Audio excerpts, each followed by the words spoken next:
राष्ट्रीय अध्यक्ष आदरणीय अटल बिहारी वाजपेयी साहब,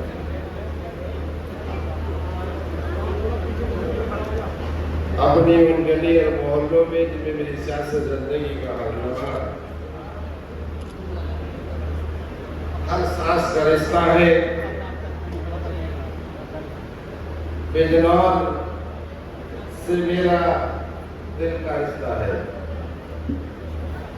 पड़ोसी हूँ वहाँ का, और मैं यहाँ कोई शासी भाषण देने नहीं आया। समाजवादी पार्टी के राष्ट्रीय अध्यक्ष जी के निर्देश पर आज जो ये प्रोग्राम सजाया गया है, संविधान मान दिवस, हम सबसे पहले तो शुक्रगुजार हैं समाजवादी पार्टी के राष्ट्रीय अध्यक्ष के प्रतिनिधि और आपके जिलाध्यक्ष शेख जाकिर हुसैन जी का, मेरे साथी और आपकी आवाज में विधानसभा में भी बुलंदियों के साथ आपकी समस्याओं को बुलंद आवाज में रखने वाले स्वामी उमेश सिंह, हमारे साथी छोटे भाई जमील अहमद साहब आपके विधायक, हमारे छोटे भाई और आपके नेता और समाजवादी पार्टी के राष्ट्रीय अध्यक्ष से स्नेह करते हैं मनोज भारत से, हमारे साथी और गरम दल के नेता शेख सुलेमान साहब और नईम हसन साहब, यकीनन जिले में कहीं भी रहूं लेकिन दिल से अपने बेटी की तरह प्यार करता हूं। हमारे दूसरे साथी डॉक्टर तोमर जी, पूर्व जिलाध्यक्ष अनिल यादव जी, हमारी बहनों की जिलाध्यक्ष प्रभा चौधरी जी, और कपिल चले गए। सम्मानित मंच, सम्मानित साथियों, जहां तक मेरी आवाज पहुंच रही है, माताएं बहनों बच्चों पत्रकार बंधु, बहुत प्यार करना जानते हैं आप। वो व्यक्ति जो 1972 में कभी दूल्हा बना था, 72 साल की उम्र में आज आपने उस पर बैठाकर बग्घी पर फिर दूल्हा बना दिया। इससे ज्यादा मोहब्बत और क्या हो सकती है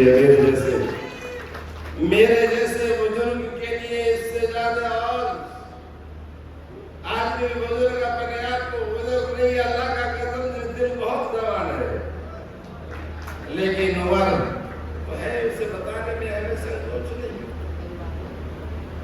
उसने आपने बगी में बैठा कर जो सम्मान दिया है, मैं दिल की गहराइयों से सभी नेताओं का, सभी जनपद के नेताओं का, सभी बड़े नेताओं का, संगठन के नेताओं का, आप सबका जो मोहब्बत से नवाजा मशहूर है। साथियों, आज मैं संविधान मान दिवस के मौके पर जो अध्यक्षता कर रहे हैं आपके जिला अध्यक्ष,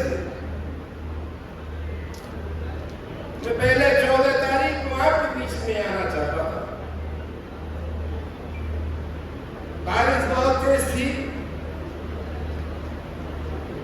वो प्रोग्राम मेरा बीच में कहीं ना कहीं मिलाते हुए ने आपके अनुरोध किया कि बारिश बहुत तेज है, संभव प्रोग्राम समाजवादी पार्टी के राष्ट्रीय अध्यक्ष की भावनाओं के अनुरूप संभव नहीं हो सकता। मेरे यहाँ बिजनौर में आने के लिए कोई समय नहीं, मैंने कहा समय तुम चुन लो। फिर मुझे उम्र पे जाना था, मैं इतना टाइम छोड़कर आप फिर चुन लो। तब आपने मेरी गुजारिश को, मैंने उनकी गुजारिश, उन्होंने मेरी गुजारिश कबूल कर ली। मैं सभी जनपदवासियों का शुक्रगुजार हूं। आज संविधान दिवस यानी कि बाबा डॉक्टर भीमराव अम्बेडकर जी के बनाए संविधान, महात्मा ज्योतिबा फुले जी के संविधान, चक्रजी साहू जी महाराज जी के संविधान, यानी कि उस संविधान के बारे में बात करने में आपके सामने आया हूं। स्टेज पर हम बैठे हैं बहुत नेता, और बहुत से नेताओं की बात मेरी समझ में ना आई, और मैंने कहा था साउंड सही कर लेना, मेरी समझ में नहीं आई। ऐसा ही लग रहा है कि कब्बार साहब से कहने लगे लोग कव्वाली उर्दू में गाओ, बोले उर्दू में है तो है ही, तो वाह वाह ताली बजा रहे, सब नहीं सुनना है। स्टेज पर बैठे नेताओं के सामने बहुत सी बातें नहीं आ पा रही थी।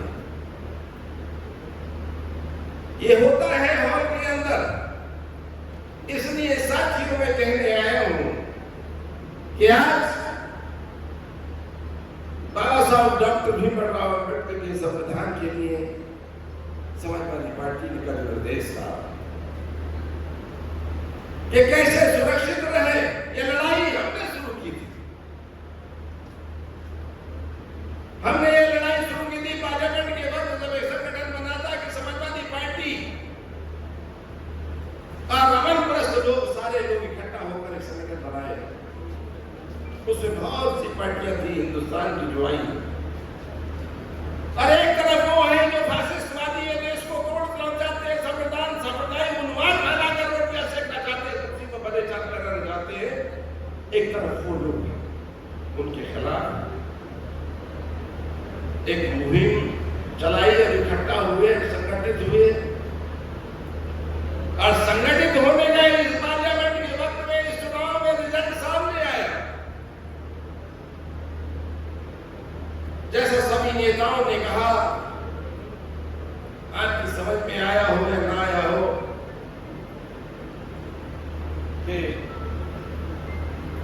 हम तीसरे नंबर की पार्टी बन गए देश में। ये बात सही है कि हम तीसरे नंबर की पार्टी बन गए,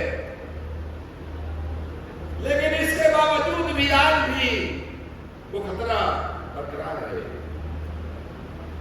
जो लड़ाई हमने लड़ी थी आज से 4 महीने पहले, वो खतरा आज भी बरकरार है,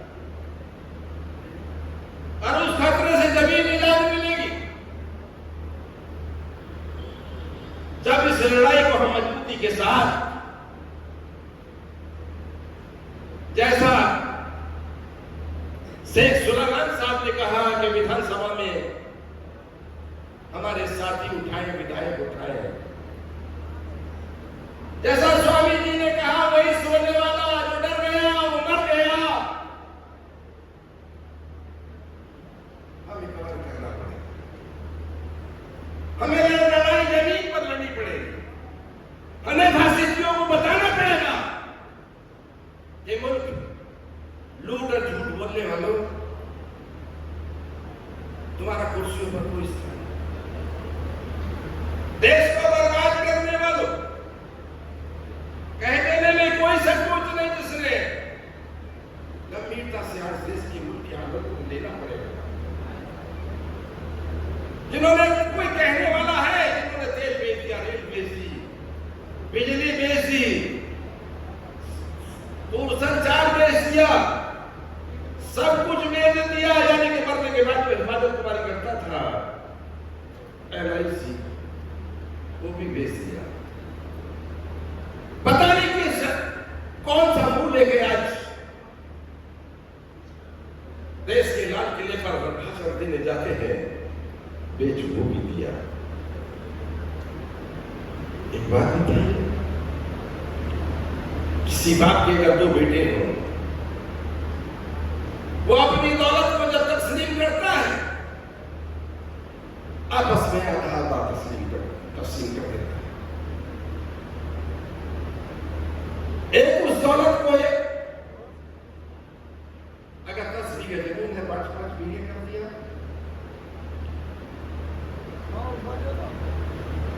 अगर एक 5 से 6 कर रहा है तो बहुत लायक है, बड़ा होनहार है, बाप की इज्जत को संभालता है और बाप की लाज रख ली।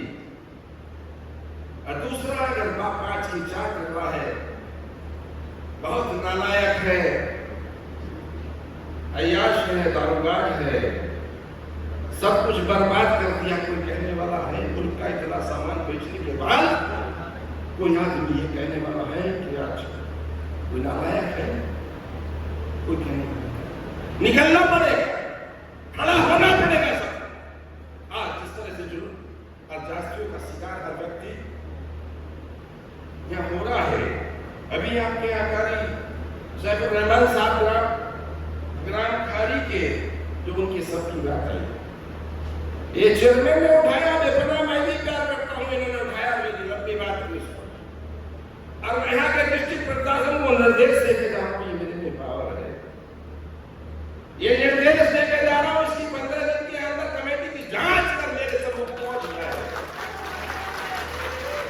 15 दिन के अंदर डिस्ट्रिक्ट मजिस्ट्रेट इसकी जांच करके मेरे सम्मुख उसकी रिपोर्ट पहुंच जाए, ये मेरी जवान में पावर है, इतना उसके तहत नहीं कह रहा हूं। बहुत से लोग जानते नहीं, बहुत से लोग नहीं जानते। कोई कह रहा लोक लेखा सभापति, कोई कह रहा लोक सेवा, कोई इसमें डिस्ट्रीब्यूट में ज्यादा नहीं पढ़ना चाहिए, नहीं पढ़ना चाहिए। लिया जा रहा नाम नहीं दिया जाए, नहीं दिया तो चक्कर में क्यों पड़े? अरे तुम्हारी घर में नहीं, हमारे क्षेत्र में एक गांव है, जब मैं बनकर आया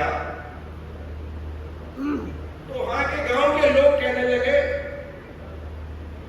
और हमारा मंत्री तो बीएससी का चेयरमैन बन गया, उसकी शॉर्ट फॉर्म है पब्लिक अकाउंट कमेटी, पूरा नाम है, उसको पीएससी कहते हैं शॉर्ट में। बोले अभी योगी पर कह रहे हैं आसानी बहुत का मालिक तो हमारा मंत्री हो गया। अपना अपना तरीका है, इसलिए मैं कहना चाहता हूं, मेरी जवान में पावर है, मैंने निर्देश दे दिया 15 दिन के अंदर आदेश करके दोषी जो भी हो कारी की गर्दन काटने, बेहुरमती करने, पूरी रिपोर्ट, दोषी को सजा देने के बाद मेरे समक्ष रिपोर्ट पहुंच जाए, इतना है। आज बात है बहुत लंबी, पीटीए की कर रहे हैं, हर व्यक्ति ये समझ ले कि पीटीए ऐसा नहीं है कि जो मनोज जी ने बताया, हर व्यक्ति पीटीए है, हर व्यक्ति पीटीए में है, हर व्यक्ति मुल्क में अमन चाहता, हर व्यक्ति मुल्क में शांति चाहता है, हम भाईचारा मोहब्बत के साथ रहना चाहते हैं। अमन परस्ती से ऊपर हमारे लिए कुछ नहीं, लेकिन कहीं कुछ लोग आते हैं, अब प्रतिशत बढ़ रहा है, कान में कहेंगे, झोला डाल के आएंगे, और आने वाले वक्तों में समझ जाओ अब तुम्हारा राज खत्म हो जाएगा। आबादी बढ़ रही है मुसलमानों की इतनी, चाबुल्ला और आगे सत्ता में आ जाएंगे। ये काम तो मुगलों के बस की नहीं, जो 850 साल हुकूमत कर रहे हैं, उनकी हैसियत कुछ नहीं हुई। आज गुमराह के देश को चलाने वाले ये एहसास कर ले कि हिंदुस्तान का आवाम जाग चुका है, पार्लियामेंट ने भी जवाब दिया है, और आने वाले वक्त में इंतजार कर ले, 2027 के अंदर आप जाएंगे जरूर, और इंशाअल्लाह हम आएंगे जरूर। लेकिन विद्रोह में तुम्हारी तारीफ नहीं है, ये तुम हिस्सा तो बांटते हो बहुत अच्छे से कि आगे इधर आओ और आगे उधर जाओ। तुम्हारा इतिहास रहा है कि सबका सब माल हमारा होना चाहिए, और बिजनौर वालों खास कर ये समझ लीजिएगा, हिंदुस्तान के इतिहास में ऐसा कहीं नहीं हुआ। तुम तालियां बजाते हो जैसे तुम्हारे हो रहा है, पीटीए हो या संगठन का व्यक्ति हो या समाज का हर व्यक्ति हो, इस लड़ाई को लड़के इन्हें हटाना चाहते थे। आपने उस पीटीए पर अमल, कहीं ना कहीं हमारे जो दोस्त बैठे हैं सारे स्टेज पर, समाजवादी पार्टी के राष्ट्रीय अध्यक्ष से मैं वो शख्स हूं जो लड़ाई लड़ के सामाजिक जीवन में मैं आया, और समाजवादी पार्टी के राष्ट्रीय अध्यक्ष जी भी अगर ये कहने लगे बोले नहीं ऐसा है, उस आधार पर भी आदरणीय नेताजी आज हमारे बीच नहीं है, लेकिन उनकी खड़ाओं के साथ में लेके एक तरीके से अच्छा साधन करते हैं। समाजवादी पार्टी के राष्ट्रीय अध्यक्ष अखिलेश जी को अपना आदर्श, अपना नेताजी को आदर्श अपना नेता मानकर अखिलेश जी को हमारे चलते हैं। लेकिन आज मैं तकलीफ में आया हूं कि बिजनौर के अंदर जो हुआ है, जो देश बदलना चाहता था, जो यहां हुआ, उस पर हमें विचार करना होना चाहिए। शर्मिंदा होना हमें विचार करना चाहिए। अगर आपने विचार कर लिया तो बिजनौर वालों यह समझ लीजिएगा आपका इतिहास गवाह है, आप पहले भी आपने नेतृत्व किया है। बड़े बड़े नेता, बहुत बड़े बड़े नेताओं को सब जरूरी है बिजनौर। और आपने विधानसभा में 2012 में भी कितना प्रदर्शन किया वो भी हमारे सामने है। क्या कर सकते हैं आपकी क्षमता? अगर आप सही मामले में संविधान बचाना चाहते हो, संविधान की रक्षा करना चाहते हो, तो आपको सभी पीडीए के आदमी को अपना पीडीए का सदस्य मान कराने वाली 2027 की लड़ाई को हर व्यक्ति, ये ना है कि महबूब की लड़ाई है, मनोज की लड़ाई है, स्वामी जी की लड़ाई है या तस्लीम की लड़ाई है, व्यक्ति को अपनी लड़ाई और जिस दिन आपने लड़नी, मुझे पता नहीं तुम्हारे अंदर शहर में या तुम्हारे अपने अंदर जनपद में क्या हो रहा है, कान में सबका पूछ लीजिएगा, तुम अपना भी पूछ लेना, मुझसे नहीं, फिर जो स्टेज पर बैठे हैं उनसे भी पूछ लेना, उनका भी, लेकिन घर में भी मतभेद होते हैं। इस समाजवादी परिवार है, बड़ा परिवार है, हमें कहीं ना कहीं थोड़े बहुत मतभेद आपस में हो सकते हैं, लेकिन इतना बताऊं जमीनें नहीं बट रही हमारी, मिल्कियत का सौदा नहीं हो रहा। विश्वास कर ले, एक दूसरे की मुखालफत अगर कोई ज्यादा करेगा तो राजनीति में कोई भी व्यक्ति ऐसा हो कि मैं फलाने का इलाज कर रहा हूं, इलाज खुद का होता है, ये उसकी गलतफहमी है। कोई सोचता हो कि मैं फलाने का इलाज कर रहा हूं, लेकिन यकीन मान ले इलाज खुद का होता है। जिसे सब सियासी लोग जानते हो, बहुत दिनों में भावनाएं थी, हमने 2-4 बार टोका भी, रोका भी, भाई रुको, ऐसा नहीं करो। स्टेज मैं भी हूं, क्या मैसेज देना चाहते हो? पड़ोसी की भी नहीं मानी, चलिए नेता नहीं मैं बन के आया, भाई बन के आया हूं। और मैं कहना चाहता हूं, आपने 2027 की अगर लड़ाई ताकत के साथ लड़ ली तो हिंदुस्तान के इतिहास में पहली बार है, पिछले काफी वक्तों से जो आने वाले वक्त का सबको पता है कि 2027 में सरकार समाजवादी पार्टी की बनेगी। वो वोट भी तुम्हारे साथ खड़ा है, वो वोट भी तुम्हारे साथ खड़ा है जो 25% वोट दुलमुल होता है। वो भी पहले पिछले 300 साल का इतिहास हमारे सामने, पहली बार ये पत्ते खुल गए, लेकिन हमेशा खुशफहमी में ही कमियां लगाया करती, गलत फहमी में ही, ओवर कॉन्फिडेंस में ही कमियां लगाया करती। और वो शख्स तुम्हारे सामने खड़ा है। अगर उत्तर प्रदेश के अंदर अगर बात कर ले इस बात की तो 22 सीटें अमरोहा में उसका जीता जागता सबूत है। 22 सीटें ऐसी है उत्तर प्रदेश में जहां अमरोहा से मुसलमान ज्यादा है, अमरोहा के से ज्यादा मुसलमान। लेकिन उत्तर प्रदेश की आजादी के बाद देश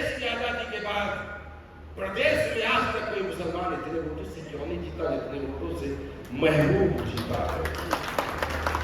ये नसीहत देने आया हूँ मेरी कार्यशैली के आधार पर। मेरी गुजारिश को कबूल कर लीजिए बस इंशाअल्लाह। मैं पट जमीन भी जोत के गया था, हरी भरी करके गया था यहाँ। पट जमीन वो देना उस पर कभी हो सकते हो तो वो जोत के गया था, काम करता हूँ जमीन पर। आज हाथ जोड़कर तुमसे गुजारिश करते हैं खुदा के वास्ते, इस लड़ाई को सबकी लड़ाई मान करना है, नेताओं की लड़ाई सबकी लड़ाई के साथ साथ इस लड़ाई को 2000 की संविधान बचाना है, पीढ़ी इकट्ठा करके आगे बढ़ना है। ऐसे हालातों से, ऐसे लोगों से दूर रहना है जो गुमराह करके वक्ती तौर पर आप लोगों को गुमराह करके आपस में बट गए और एक सजबाग दिखा दिया। एक सजबाग का मैं कहता हूँ हमारे मनोज पारस जी विशेष कर आप समझे कि मैं सामने खड़ा था जिस वक्त तकलीफ से हमारे जनपद पे आए थे, राहुल जी आए थे, और आने के बाद हमने स्टेज से ऐलान किया था भरोसा करो अपने आप पर, कॉन्फिडेंस होना चाहिए अपने आप पर। मैंने कहा था मैं इंशाअल्लाह परेशानी हुई है, हम 50,000 से अपनी सीट जिता के भेजेंगे। निकलवा दीजिए वो भाषण। हिंदुस्तान में बहुत कम ऐसे लम्हे आते हैं जब कोई ऐलान करता है। हमने ऐलान किया, अल्लाह के करम अवाम के भरोसे पर यकीन रखकर हमने ऐलान किया।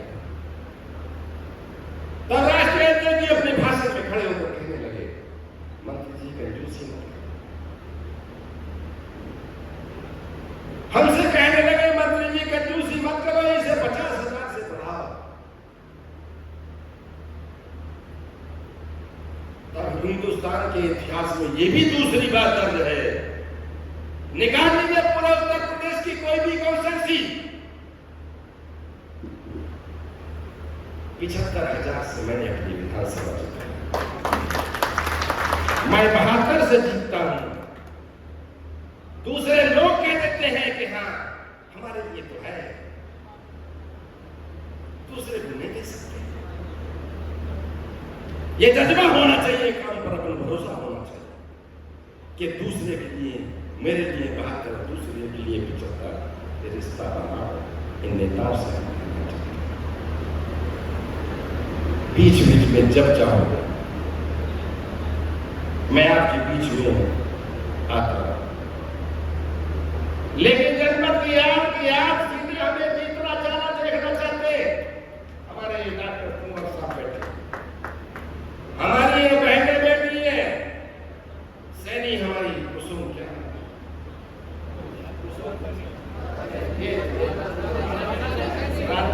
जो भाषण करी भाषण ये बहुत जुझारू महिलाएं, ये अगर मन बला कर लग जाए, लेकिन मैं दरख्वास्त करता हूं राष्ट्रवादी पार्टी के राष्ट्रीय अध्यक्ष के छोटे से सिपाही आपसे दरख्वास्त करता है, हर आदमी खुद महबूब बन जाओ आने वाले 2027 के लिए, और एहसास कराओ कि इकट्ठा और संगठित होकर हम लड़ेंगे तो हम हर हालात में 2027 की लड़ाई जीतेंगे। कुछ लोगों में रहता है कि सिर्फ जाके क्यों अध्यक्ष बन गया, ध्यान रखिएगा ये मेरा निर्देश नहीं, किसी का निर्देश नहीं है। समाजवादी पार्टी के राष्ट्रीय अध्यक्ष अखिलेश यादव जी का प्रतिनिधि है। कोई आदमी ये सोचता हो कि नहीं बनना चाहिए, कोई आदमी की ये तमन्ना हो कि मैं बनना चाहिए था, जितने की ये तमन्ना हो कि मैं बनना चाहिए था, वो आदमी लिस्ट बना लो। सरकार बनने के बाद वो लिस्ट मेरे हाथ में दे देना, सबको बना दूंगा मैं। बहुत होती है सरकार से बनती है, पद बहुत होते हैं, उन्हें मैं सबको मैं बना दूंगा। आपको राष्ट्रीय अध्यक्ष जी को ढूंढने की जरूरत है, क्योंकि इतनी हैसियत तो मेरी रहेगी। मालिक वालिक नहीं हूं, मालिक वो है। मैं भी ऐसा ही एक सेवक हूं, पार्टी का सिपाही हूं। जैसा स्टेज पर बैठे हैं आप लोग हैं, सामान्य साथियों, मैं शुक्रगुजार शेख जाकिर हुसैन साहब जो जिला अध्यक्ष हैं, याद करिए मैंने कहा कि सबसे पहले समाजवादी पार्टी के राष्ट्रीय अध्यक्ष जी के प्रतिनिधि, इसके बाद में कहा अध्यक्ष। ये बात नहीं बोलता आपने और आपके संगठन ने आज की जो तैयारियां की हैं, मैं दिल की गहराइयों से, बहुत दिल की गहराइयों से एक बूढ़े को आपने जवानी का एहसास करा दिया, अपनी बग्गी पर बैठाकर शुक्रगुजार हूं।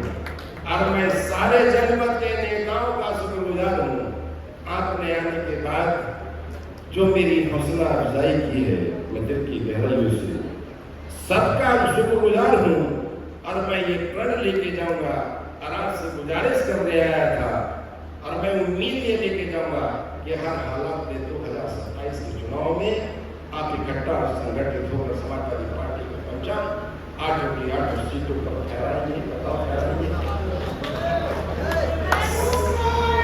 समाजवादी पार्टी जिंदाबाद, अखिलेश यादव जिंदाबाद, संविधान जिंदाबाद, हिंदुस्तान जिंदाबाद।